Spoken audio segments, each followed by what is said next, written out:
Sa loob ng 20 taon kong paninirahan sa San Diego, kilala ko ang halos 6,000 tao na ninirahan na tinuturing kong mga aking anak.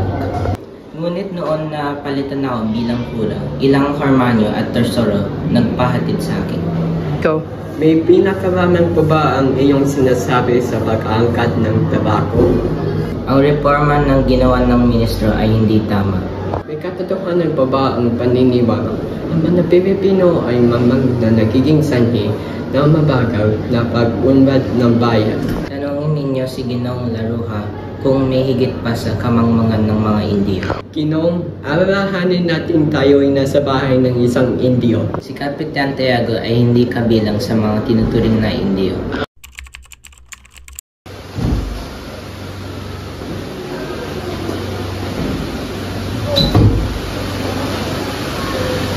Siya nga pala ay Don Crisostomo Ibarra, anak ng ating namatay na kaibigan.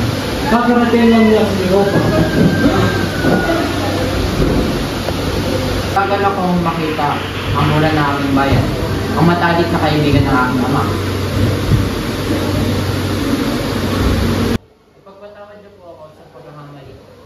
Hindi ka nagkakamali, binata, ngunit hindi ako naging matalik na kaibigan na iyong ama. Wait. Tunay nga ba kayong anak ni Don Rafael Ibarra? Maligayang pagbabalik, Ginoo. Sana higit kayong mapalad sa iyong ama. Nakilala ko ang iyong ama at masasabi kong napakabuti niyang tao. Maraming nangangailangang tao ang natulungan niya. Marami pong salamat sa pagpuri ng aking ama. Ginoong Ibarra, nais kong ipinakilala ang sarili ko sa inyo. Ako si Kapitan Tinong Katatondo, kaibigan ni Kapitan Tiago ng iyong ama. Kung ang iyong mamalakatin ay nais ko kayo imbitahin sa pananghalang bukas. Kinagagalak ko kayo makilala, Ginoo.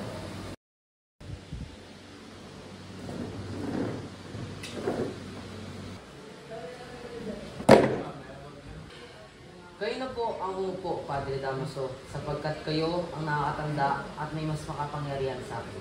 Hindi po katandaan, mas nararapat po kayo dahil kayo ang kura ng bayan nito. Susunod ko lamang ang iyong utos, mahal na Padre. Hindi ko pinag-utos.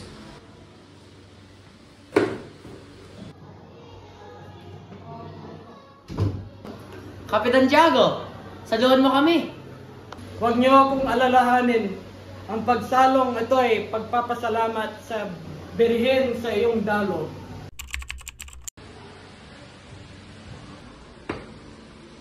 Ibarra, ilang taon ka na dito nawala sa Pilipinas?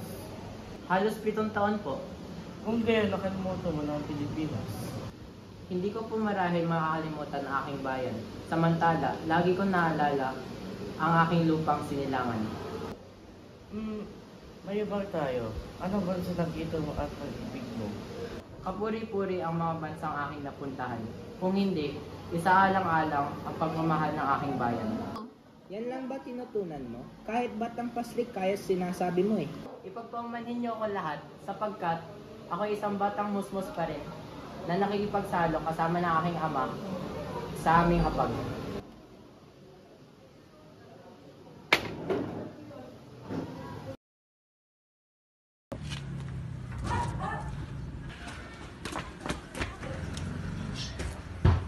Lagi mo ba akong naaalala? O sadyang naging makakalimutin ka na dahil sa mga magagandang dilag na nakilala mo sa iyong paglalakbay?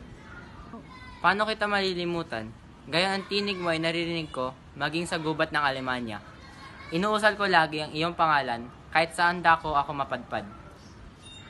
Ilang parusa na tinanggap ko mula sa aking kompresor na nagsabing kalimutan na kita ngunit hindi ko pa rin magawa. Nakalimot ako sa aking tungkulin. Kailangan ko nang bumalik sa San Diego dahil ngayon ang araw ng pag-alis ko. Paalam.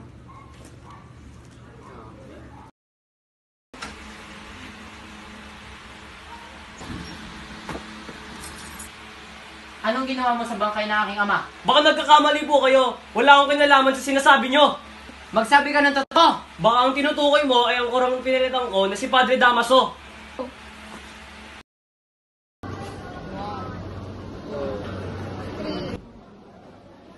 May permiso na po ba kami umuwi? Alas 10 pa kayo maaaring umuwi.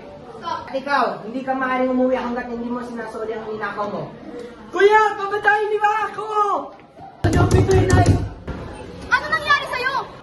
Huwag na po kayo mag-alala, inay. Nasaan si Crispin?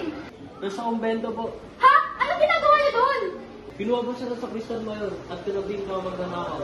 O mabaging Diyos, iligtas mo ang anak ko!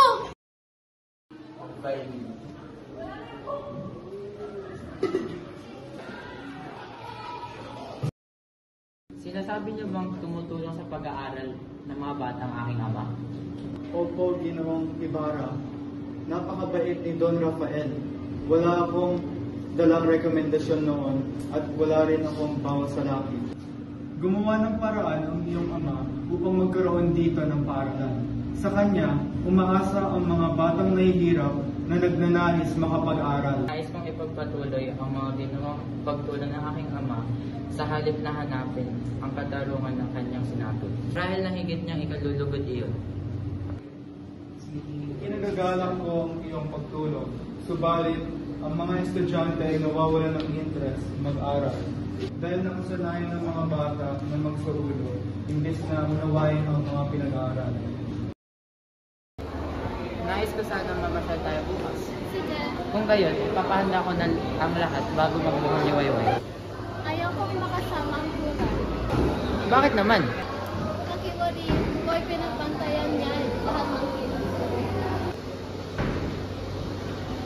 Ngunit, hindi maaaring hindi natin siya kumbidahin. May kaugalian tayo. At isa pa, ay, nandito na siya. Malamig ang hangin dito sa labas. Baka kayo magkasakit. Hindi ba kayo natatakot magkasakit o magkasipon? Magandang hapon, Padre. Napakasarap lumanghap ng hangin. Nga pala, Padre, mayroon kaming inihandang kasiyahan sa bukid. Maaari po ba kayong dumalo? Saan ito magaganap? Sa may batis po, sa gubat. Malapit sa puno ng balite. Upang mapatunayan na wala akong sama ng loob sa inyo dahil sa nangyari, malugod kong tinatanggap ang inyong paanyaya.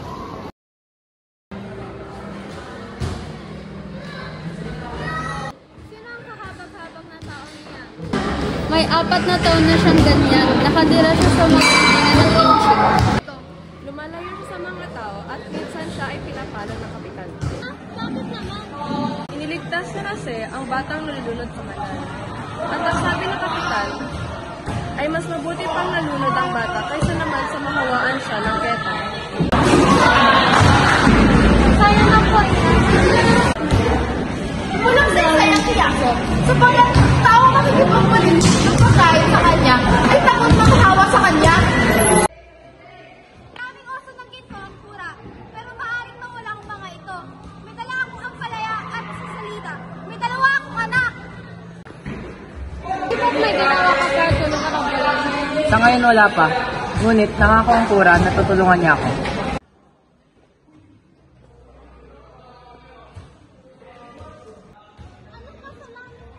Kaya ng gugulo.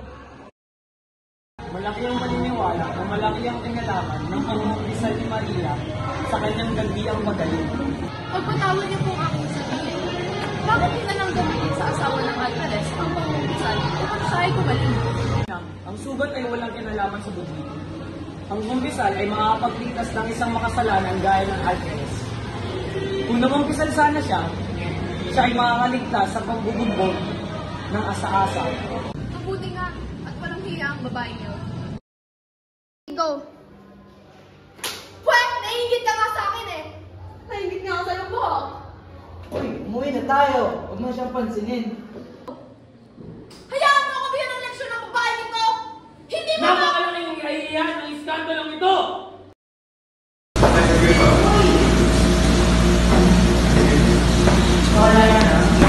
Jesus, ako! Ako nga! Si Elias ang nagtaka sa akin. Pumunta lang ako rito para tuparin ang pangako bangkay ng aking ina. Napapaligayahin sana kita, ngunit hindi ka tumupad sa ating sumpaan. napalaya na kita. Pinag-aalinlangan mo ang aking katapatan. Hindi kita masisisi. Natuklasan ko sa kaligitnaan ng aking karamdaman ang tunay kong pagkatao. Ang nakilala kong ama ay hindi ko tunay na ama. Hindi kita ipapakasal sapagkat ibubunyag ang lihim na iyan. Kailangan mo ng katibayan. Totoo ang lahat ng aking sinabi. Ngayon magagawa mo ba ang libakin ako?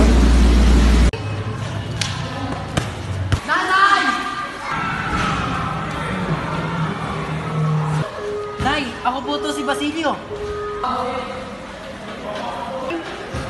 Nay! Sino babaeng yan? Aking ina, pakinig ka sa akin.